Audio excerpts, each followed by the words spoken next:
तेरु हाम्रो मामा चाहिँ यतिको हुनुभयो यस्तो सिरियस बिरामी यतिको अथवा चाहिँ हुनुभयो होइन म चाहिँ अब मामासँग बात गर्नु पर्यो है त अब घर जाने भोलि जाने अब यहीँ बस्नु अब डक्टरले छुट्टी दिनु पर्यो नि त नि डक्टरले छुट्टी दिएपछि मात्रै जानु पाइन्छ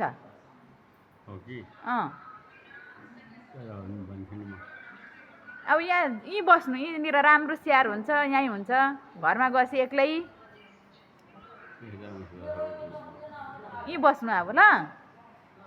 जाति भएर मात्रै जानुपर्छ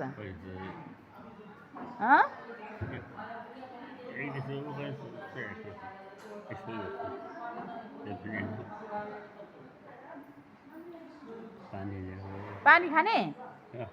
ए के खानु मन छ अब सुक्खा रोटी ए ल ल ल उयो खान्छ सेलरोटी खान्छ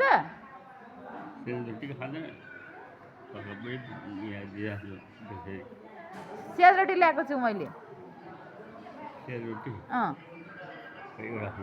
ल